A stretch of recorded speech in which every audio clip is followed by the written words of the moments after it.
I've missed this. This episode brought to you by Dames from the 80s. All right. Oh, by the way, before I actually read my intro, that Crossfire commercial was the coolest thing ever. Right? It was so much more intense than a game of Crossfire actually was. In the future, the ultimate challenge. Crossfire. Crossfire. You get caught up in the crossfire. Crossfire. You get caught up in the crossfire. Crossfire. Crossfire. Crossfire. You'll get caught up in it. No, Crossfire actually kind of hurt too, especially those little pebbles hit your fingers or whatever. Pink. Yeah. Same thing of Hungry Hungry Hippos. That game was never as near as fun as you're hoping it was going to be. Now we play the waiting game.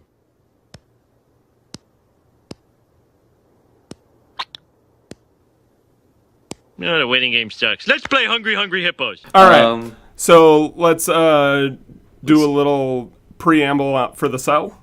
Yeah. Okay. So, how are you, Michael? It's been too long.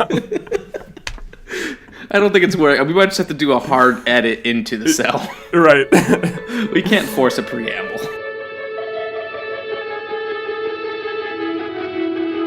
Warning! This movie podcast actually discusses movies.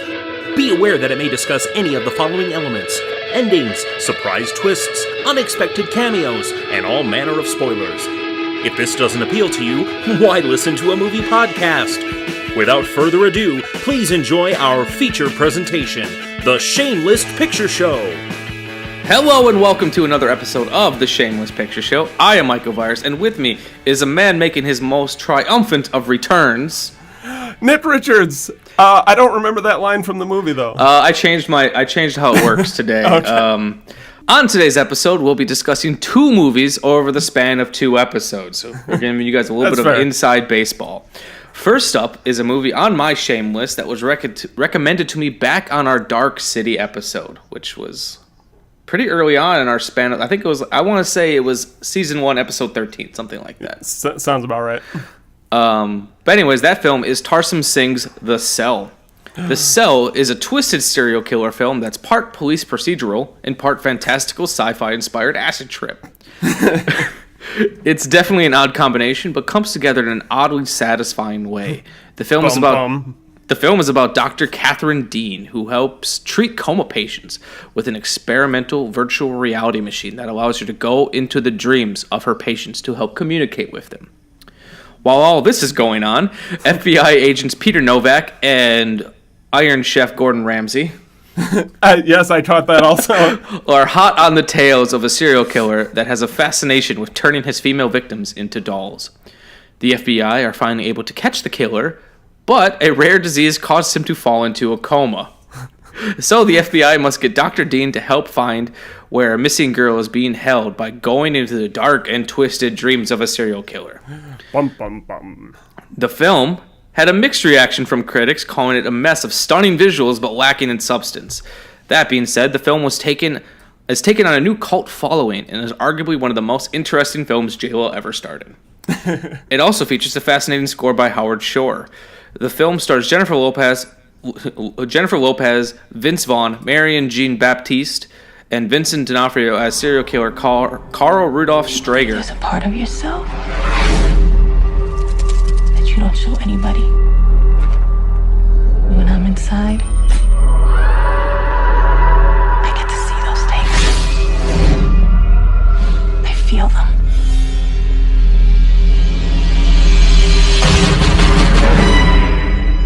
These girls were kidnapped, tortured, and murdered.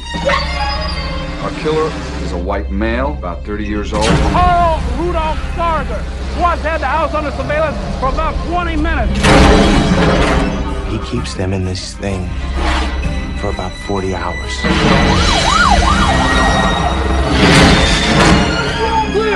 And after 40 hours, the water starts. And it doesn't stop. There is a girl that is missing. Her name is Julia Hickson. He is the only one that knows where she is.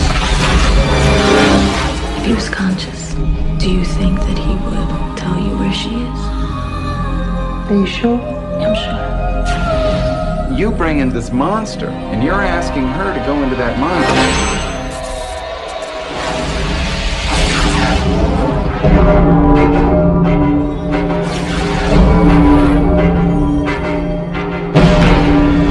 Where's Julia Hickson?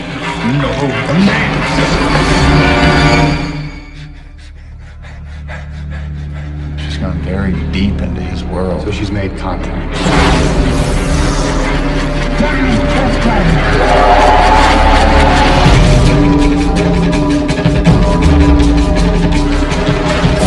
She's lost.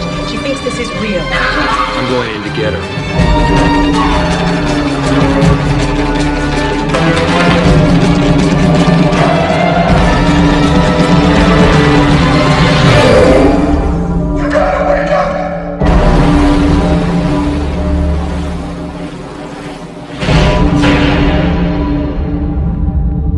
In what world do you live in? It also features a dog named Tim, who plays a character named Valentine. Nice. That's an inside joke That's to our right. Instagram page. It's an inside joke to my Instagram page. Oh, okay. Because if you go on the Amazon X, because I was watching it on Amazon, and they got this thing called X-Ray. When you pause it, it'll show every actor in the scene or any song, and you can click up on it. It'll show you what else they've been in. And Okay. I paused it randomly at one point, and Vincent D'Onofrio's dog in the movie had a profile. So I clicked on it, and it's got like a bad screenshot from the movie, and the dog's name is Tim. And it just says, Tim, best known for The Cell. And it says, Tim is an American actor. Like, Tim is an actor. He is a good boy actor. He is a good boy. He is a very good boy. He's the only animal that got an acting credit. Not the horse? Oh, poor horse. Oh. Are you still working on Oh, the no, intro? that's done. Okay. I had to mention Tim the dog. If I remember correctly, this was nominated for an Oscar for perhaps makeup effects. Yeah, it was best makeup. Yep. Yep. Which I think is cool. Like, you always get some of the weirdest films that get nominated for best makeup awards, and it's nice to see that some things actually get it. It was also nominated for a Blockbuster Entertainment Award. Nice. What's a blockbuster? And Jennifer Lopez won favorite actress in a science fiction movie. Nice. Yeah. And apparently there was a World Stunt Awards for a while. Okay. And it won for best high work. Whatever that is. I don't really know stunts very well. That references back to the acid trip that you described it as in the intro. I think so. Okay, since this is on your Shamelist, yes. What were your first thoughts? What's your overarching opinion of The Cell? Well, when it started, with its crazy visuals, and it almost kind of felt like an art film. I just remember because Amanda, I was watching it with her, and a lot of the times with her, reading a description for a movie does not help her. Yeah. Decide if she likes something. So she just says, turn it on, whatever. So she had no idea what was about going into it. And I started the film, and I just remember looking over at her and being like, I have no idea what this movie's about. Just to preface, because I had no idea where this movie is going. There's J-Lo on a horse. And when she first got out of her dream, I'll be the first to admit, I was like, okay, this seems like it could be interesting. It seems like it could be fun. But for some reason, it started clicking with me right around the time that we met Vincent, not Vincent D'Onofrio's character, Vince Vaughn's character. And then, it just took shift. It took full attention away from J-Lo and her character. And I was like, oh, this is interesting. How are these two stories going to tie in? Because, you've got they're looking for a serial killer, and all that stuff was really eerie. And I was like, how the fuck are these two stories going to meet? But no, at the end of the day, I actually really liked it. I couldn't say quite what exactly stopped me from loving it. Yeah. And but I liked it a lot, and I'm surprised. I remember when the trailer for this movie came out when I was a kid. And I'm surprised I don't hear more people talking about this movie. And that kind of speaks back to the article that you saw that that was the catalyst for us doing this episode.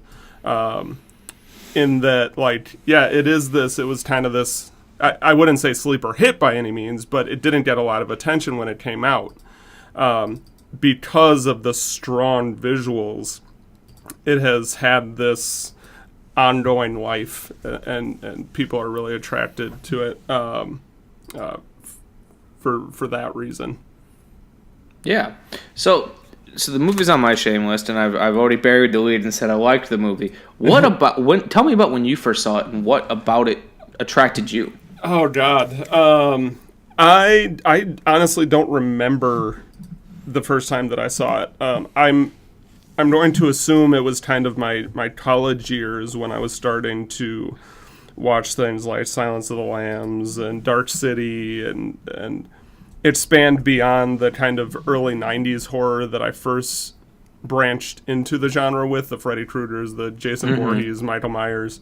And when I started branching out, this was right around the time The Matrix hit too. Yeah, it does kind of have that Matrix. It's like Matrix meets Silence of the Lambs.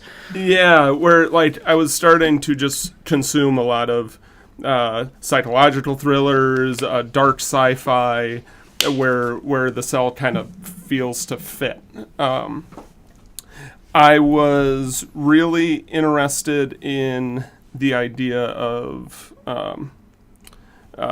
the idea of going into somebody's subconscious or going into their minds. This is the same things that fascinates me about the theories behind the singularity, and the fact that I'm convinced, I say it half jokingly, half seriously, that we're all going to have nanobots inside our bodies in the next 30 years that'll keep us alive forever. I wouldn't be surprised, honestly. And if I can go on just a mini tangent, I think the only thing stopping a lot of this stuff from being reality, the Matrix, the cell, all of these things, all we have to do is digitize how our brain communicates. Once we can turn the electric signals in our brain into a digital signal in a way that we can send out and in, then like reality as we know it is over. So anyway, it would need to be like Johnny Mnemonic. Right. Favorite thing about Johnny Mnemonic is the fact that he could fit his entire brain in like less than a gig hard drive. Well, I have not seen it. However, they do the same idea with the movie Transcendence, not to be confused with my first feature film, Transcendence. But it didn't do much of anything. Are you familiar with it? I know the title. Okay. It's a Johnny Depp film directed by Christopher Nolan's cinematographer. It was like I do remember this film. Yes, I never saw it, but yes. But it's the same kind of thing where he uploads his consciousness into a computer, and wacky hijinks ensue. Anyway, so tangent upon tangent.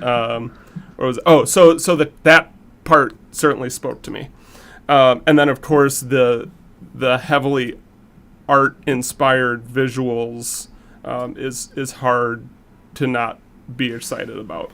No, exactly. When she is first brought to his throne room, like the image of him standing and walking forward, pulling this purple fabric that is stretched around the entire room, pulling from those rings in his back, rippling along the walls, like water, which is another theme throughout the entire thing. Like,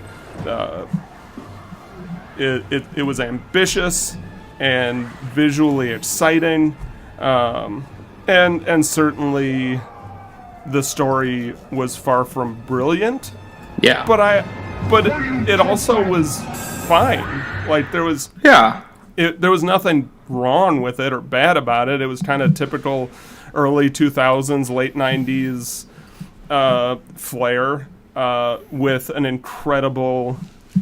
incredible packaging. Yeah, and this film, while it's 2000, the first couple years of a new decade still are kind of hold over from the previous one. The thing that the 90s in terms of their horror films, and I definitely consider this a horror film, they did start taking on more of that thriller aspect, like something like films like Seven and Silence of the Lambs, which, granted, I was kind of young at the time. Well, I was pretty young during the 90s. I wasn't super into a lot of the psychological thrillers because I thought a lot of them were just too much talking. But looking back at it, like, there was a lot of creative ideas and just the way that they melded a lot of these ideas, and we're more interested in the mind than body count and visuals. Like, I feel like there was the 90s and early 2000s have a lot of films that I feel like are going to be looked well upon rediscovery. Yeah. And one thing I will say, like, I feel like a lot of this film just felt like a combination of every industrial and heavy metal music video from the 90s and 2000s. It needed more handheld camera, like pushing in and rotating around. Like, when they first went into Stargher's dream, I was just waiting for Rammstein to pop up. On the topic of what you said, the phrase that keeps popping into my head is ahead of its time, which is a gross over exaggeration. However, specifically with how they treated the mind of a serial killer, how Jennifer Lopez's character and the movie more broadly didn't demonize him. Yeah. Like how within his own dream they physically separated. There was the boy that had been abused. Yeah. And then the monster that he became as a result of that abuse. And I feel like that was again, ahead of its time is a gross exaggeration, but they were talking about that in a way that more films are now, and more of our conversation is now, and wasn't so much 20 years ago. Oh my God, that was 20 years ago. Yeah. No, and it's great too, and that's actually one thing that I liked a lot about it was this, because a lot of horror films do a pretty bad job at just like making their villains pretty one-dimensional. Yeah. And I liked that the first instance we see in this dream is the little boy. Yeah. And I think they even say in the movie that, he's using the child version of his brain to kind of, for lack of a better term, test the waters. Yeah. And to see if she can be trusted. So it kind of gave the idea that Stargher, his mind wasn't completely gone, and there was a part of him that wanted to reach out. Yeah. And even there are amazing villains that are multi-dimensional, and we've already mentioned Silence of the Lambs, like Hannibal Lecter, and Buffalo Bill also. Like they were multi-dimensional villains, but the movie never even Hannibal Lecter. You get into his mind a little bit, you can see that he's very respectful, and he has. And he has positive traits, but they never say, well, there's a really good part to him. Yeah. They never show the conflict of okay, so he is a monster now, but is that nature versus nurture? Is that the environment he was brought up in, where the cell, even towards the end when Jennifer Lopez comes to his house at the end, like she's still. She feels for the loss of the boy that died, the good part of him, and with the imagery of the Blessed Virgin that she is taking on as the little boy is after he's put into her mind, of her trying to save him. Mm-hmm. I haven't seen it to that level in most films, and that was cool. Yeah, and especially a big budget film like this too. Like this got a big release. It was I remember seeing the trailers for it when I was a kid. This was a big movie. It had J-Lo in it, in J-Lo's heyday. Yeah, and it's like this was a big, crazy experimental movie that got a pretty big release. It's actually kind of amazing. Let me ask you this. Mm-hmm. After this movie, Do you feel that she is still Jenny from the block? No. No. I will say, because I've been thinking about, obviously been thinking about this movie quite a bit the last couple. You were really happy with that joke. You're still laughing. I'm glad that you took it so seriously. I was expecting just a giggle, but you're like, let me answer this really seriously for you. I just wanted to like point out the fact that she followed the cell with the wedding planner. A decided improvement. No, I was just going to comment on the fact that like I personally think she was the weakest aspect of this movie. Yeah. I was okay with her. Like she wasn't bad, but yeah. I just kept thinking that I couldn't disassociate her with J-Lo. Yeah. Like for some reason Vince Vaughn I could believe in that role, and like I don't know, for some reason I just kept thinking, what is J-Lo doing in this movie? I thought Vincent D'Onofrio was the acting highlight for me. Oh, he was great. And it's also weird because I'm not used to seeing him so thin. Right. But his face is still huge. Like it's like, oh, he is the definition of big boned. Yeah, right. But no, he's so creepy in this movie. And I remember one time trying to make Amanda laugh because she knew his face but couldn't figure out what she knew him from. And I just looked at her. It's like, a guy with that haircut has a 99% chance of wanting to weaponize raptors. And it eventually caught on to her that he's from Jurassic World. Nature is the gift.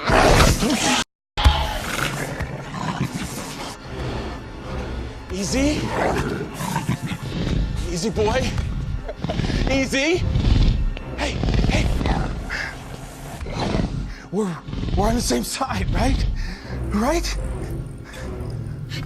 Easy. I'm on your side. Oh, and I also I had kind of the same thing going on in my head when I looked him up. I don't remember which brand of generic TV crime drama he's in, but he's in one of them. Yeah. Law and Order, or NCIS, or one of the procedurals that I never watched. It is worth mentioning that he got his start in acting because of Lloyd Kaufman. Oh, that's interesting. He was in one of Lloyd's movies called The First Turn On. Okay. Which I kind of love. Yeah, like it's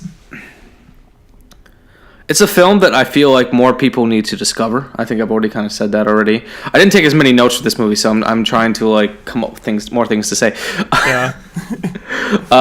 This movie that I think more people should discover, and I'm also just surprised that it is so hard to find. Like before it popped up on Amazon, I use an app to kind of check to see where you can find stuff. You can watch it for free on Amazon Prime. You cannot rent it anywhere. You can't even rent it from Amazon. Oh, really? Yeah. Okay. It can't be like it's incredibly hard to find. I don't think it's got any sort of Blu-ray or DVD release, or it's probably got like its original DVD release. I don't think it's got anything like a Blu-ray release or anything. And I just feel like this movie is sorry, Frankie came upstairs and she distracted me. Frankenstein. I feel like it's ripe for rediscovery, and I'm hoping that article that I shared to you and then this podcast makes people go and watch it because it's fascinating. There's like little character traits that I like that, for example, let's use Vince Vaughn's character Peter Novak as an example, where I was like looking for little things, like I love that he's got his little horseshoe ring. Yeah. That he wears, and then it has that great line when he goes into her dream, and I think she says something along the lines of "Be lucky," and it's not like I don't remember them ever saying anywhere in the movie where he's like, "I'm so lucky, I'm a lucky guy." It's like you see the horseshoe ring, and there's that line, and you kind of build the character trait from there, but it's not ever overtly stated, and it's just little things like that I liked. I liked that J-Lo's character has a history in social work, and that explains a lot about her character. She's not just a psychologist. She used to work with at-risk kids. So I don't know. There's just a lot going on in it, and then Gordon Ramsay's in it. Right. So there's that. Forgive me for looking down. I was prepping my next thing I wanted to talk about, and that's the very clear artistic inspiration points, like how the production design pulled from a few select artists very strongly. Yeah, some of the stuff felt very much like it was inspired by artwork, but I'm not much of an art guy myself, so I couldn't pick out anything specific. But I was like, this feels inspired by something. Yeah, the here's some of the ones from this list that I found. Damien Hirst, British art scene during the 90s, most notably the horse being sliced up. Yeah, that CGI in that scene was simultaneously really good and really terrible at the same time. It was really confusing for me. I thought it was poor by today's standards, but in a way that worked in that dreamlike scenario. Yeah, I definitely felt there was some influence from H.R. Geiger, but no one can do dark stuff like this without Geiger being involved. That's the very next one on the list. Is it? Yes. That's the only one I could probably call out by name. The kind of alienish darkness to some of the things. Yeah, and like I said, you can't do anything dark without Geiger being an influence of some way. Odd Nerdrum. That's the best name ever. Besides having a sweet-ass name, Odd Nerdrum is Norwegian and made a name for himself by doing art that was not so agreeable to Norway's standards at the time. That's the second best name I've heard. The first best name is I think a director by the name of Nimrod Antel. Nice. Also on that last list, Max Powers. He's the name you want to touch. But you mustn't touch. If you recall the I think it's the first thing that Vince Vaughn's character sees when he enters is the three women kind of like propped up in a similar streaming fashion. Yeah, that was really fascinating. That's this artist there. Then the brothers Quay. Oh, yeah, I know them. Okay. Not personally, but you know. Yeah. They do a lot of stop motion work. And then Nine Inch Nails and Marilyn Manson are referenced here. Madonna is referenced. Like a virgin, got it. Specifically that rotating cube when they see the dream version of the tank. Okay.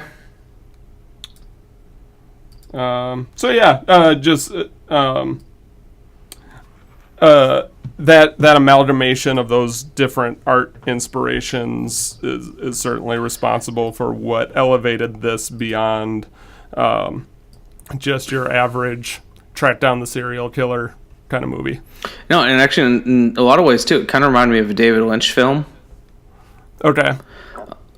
I think David Lynch usually gets a lot more out there. Visually, I think it reminds you of a David Lynch film, but David Lynch's stories usually are a lot more out there. Yeah. And a lot harder to pinpoint. Like, I'd be really fascinated. The screenwriter is a guy named Mark, I'm going to mispronounce his name, Protosevich. Okay.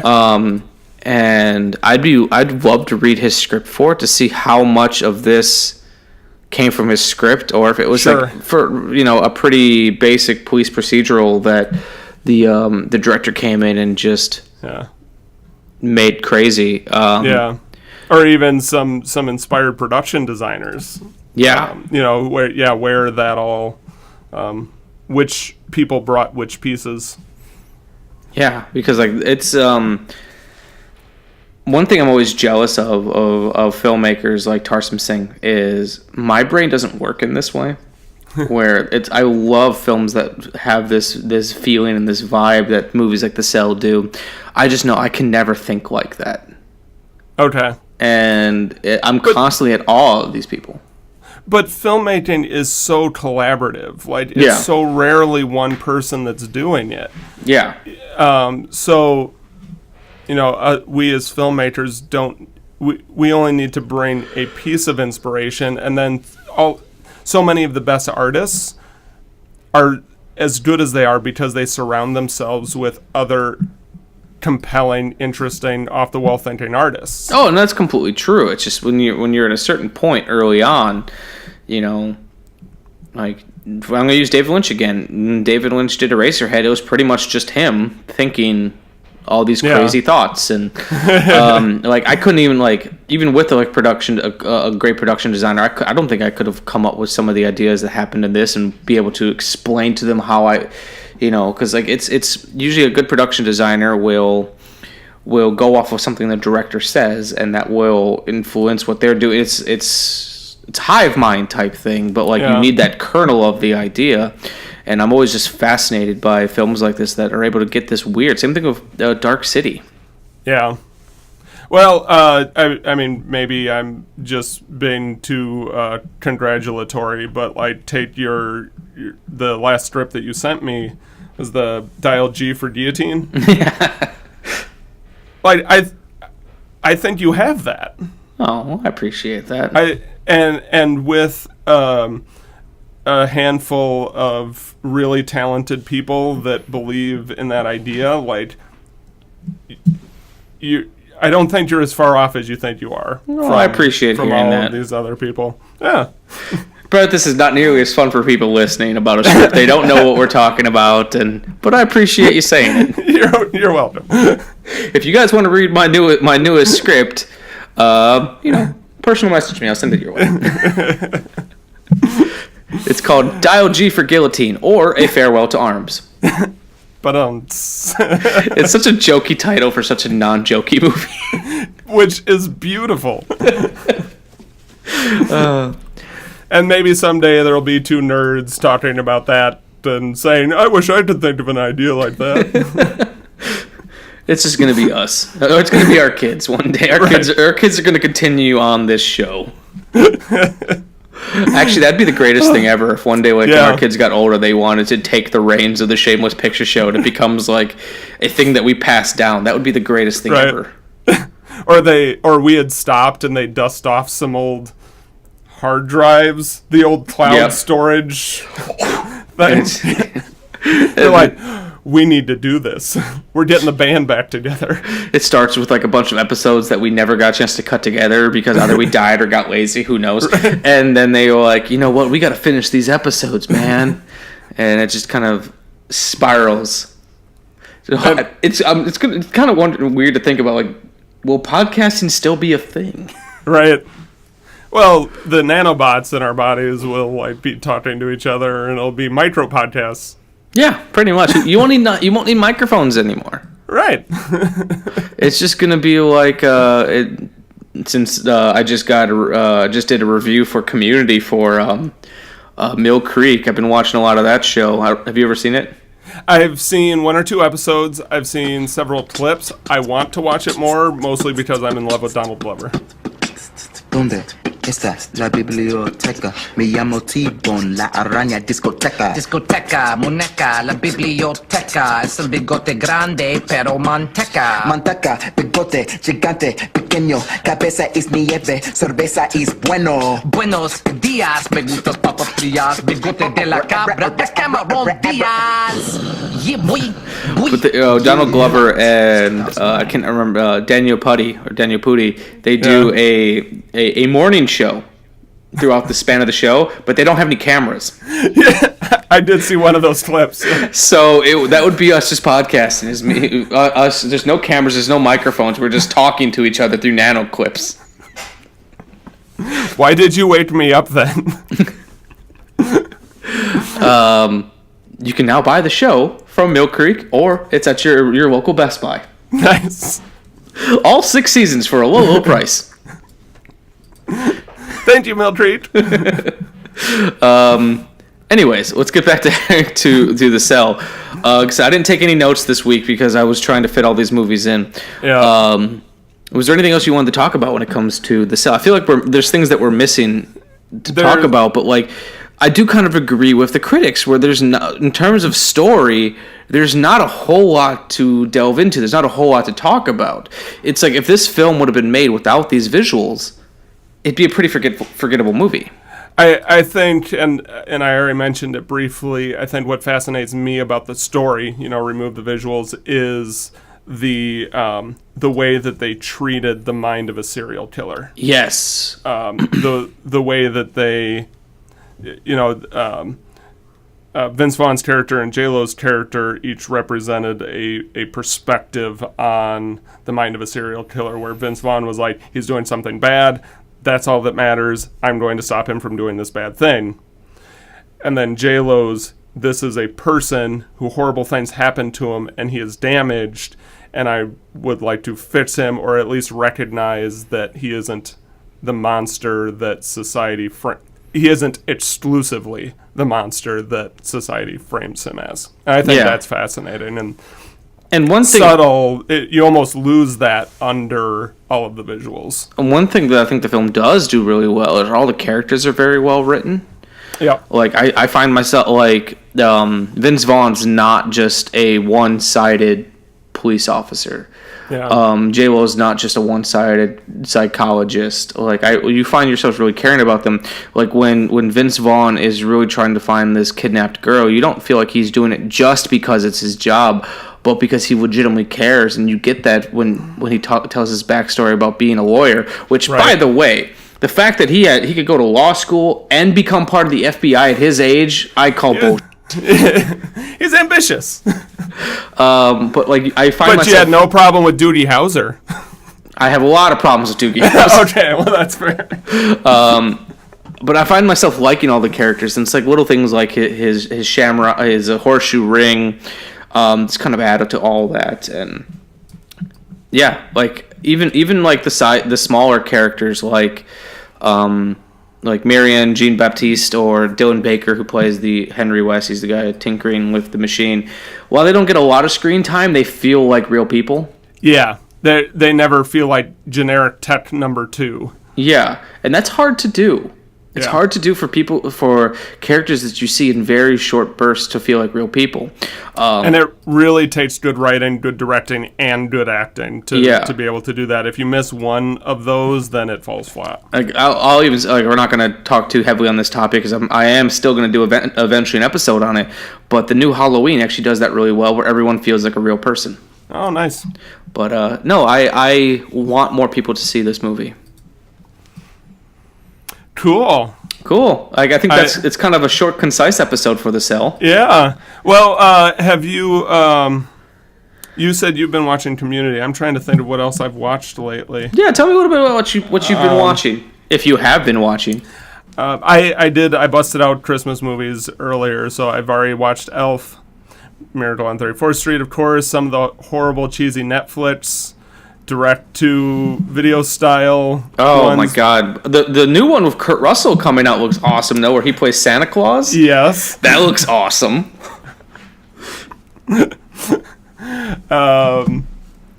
I need to pull out Scrooged soon. That's another... I need to buy it. It's a movie that I've been meaning to buy. For me, a lot of what I've been watching, for our anniversary, Amanda got me this collection called Celebrating Mickey.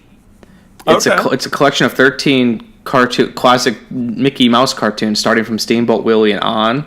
Nice. So I've been watching a lot of classic Mickey cartoons. I watched Dr. No for actually it wasn't originally for last week's episode.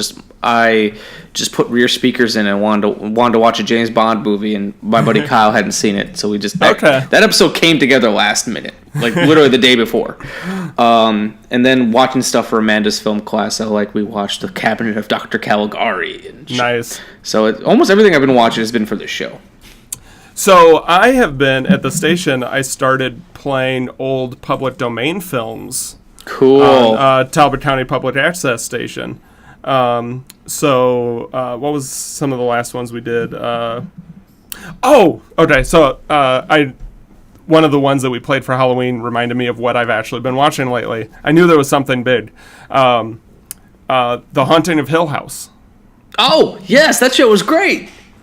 Yes. Yep. The movie that triggered it was House on Haunted Hill, of course, with Vincent Price, which we played back to back with The Last Man on Earth. Two of my favorites. Thank you. Both Vincent Price public domain films. So we were playing those. It's funny. I used to think both of those movies looked like ass because I only had seen them in public domain fashion.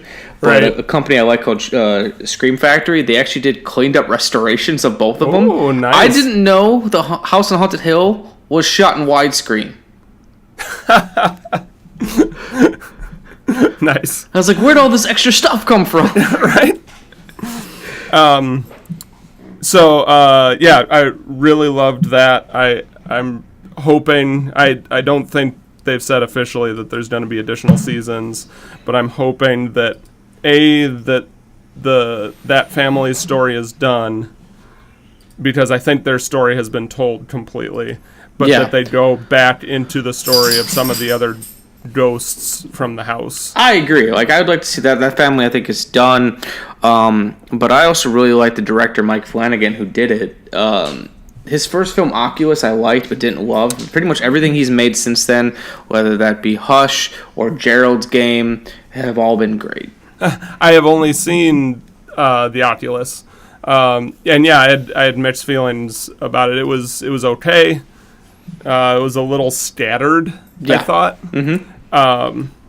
But Haunting was superb. I loved that they didn't rely very much on jump scares.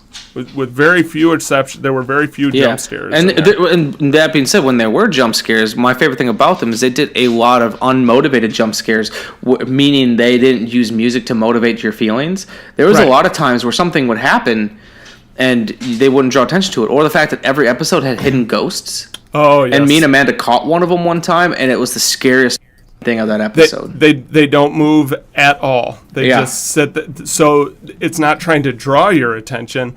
And what's so great about what I felt was so great about the hidden ghosts is once you realize that that's a reoccurring thing, you start to feel the paranoia of being in that house, because the action is, and they do a really good job of framing their shots to encourage you to be looking at things other than the main action. And that's something I love. Like, actually, the original Halloween does that very well as well.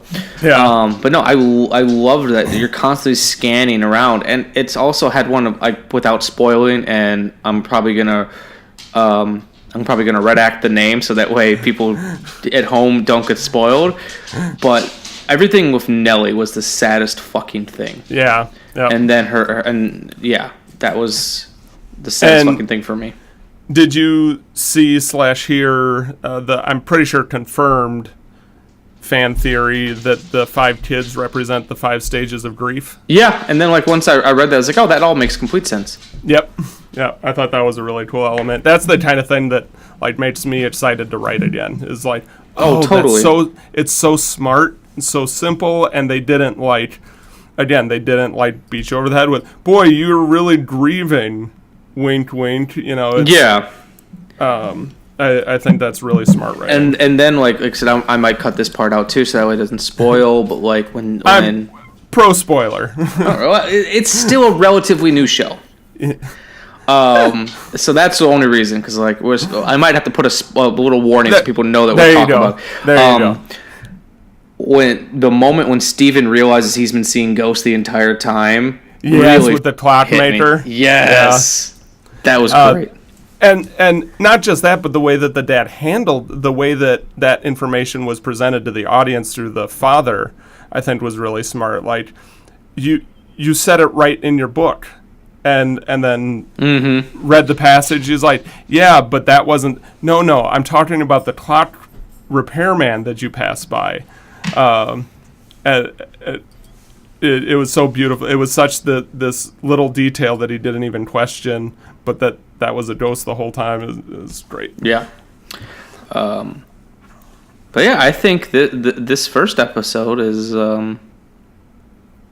pretty much done. What do you think? We wrap it? Yeah. Wrap it, and then we do should do an intro for the next episode. Tag it and bag it. Yep. All right, Nick, as always, it's been great talking to you. I'm glad I was able to get you back on the show for an episode. Absolutely. It won't be my last. It's because we're doing another one today. Exactly. It's also been it's been weird. Like there's been times where I'm not gonna lie, it's been a couple times where it's been nice because like I can just get someone last minute. I'm like, oh, what am I gonna do? Oh, I've got friends who have no lives. I can just pull them in. But then there's been other times I'm like, man, I don't know what to do, and I wish I had Nick here and all these other things. But it's been, I feel like I've become a better podcaster having to scramble and figure things out. Oh, great. But it's never going to be as good as when you're on the show. Oh, thank you. I think it's been great, and the numbers look good. people are listening. Yeah. And some of the episodes have been weirdly surprising hits. Looking over it seemed like the episodes where you discuss multiple movies, they always seem to seem to do really well. Yeah, which I don't know if that's necessarily a thing I want to always do, because it requires me to make lists and have to, like, I feel like that will require me to watch more movies depending on what type of list we do, but I like doing those as special episodes. Yeah. Yep. But yeah, like our slow burn horror movie episode is doing pretty well right now. All right. Well, thanks for joining us back again. Yeah. And Michael, I will talk to you in about now. Yeah. Well, real quick, just because I've been told I need to start adding this stuff at the end. As always, you can find the show on iTunes, Google Play Music, SoundCloud, and Stitcher Radio. You can also follow the show on Instagram at Shameless Picture Show. Thanks for listening. Subscribe. Yeah, comment, like, review, subscribe, everything. If you like the show, tell your friends. If you don't like the show, tell your friends. As my 8-year-old daughter says in every conversation, like and subscribe. Exactly.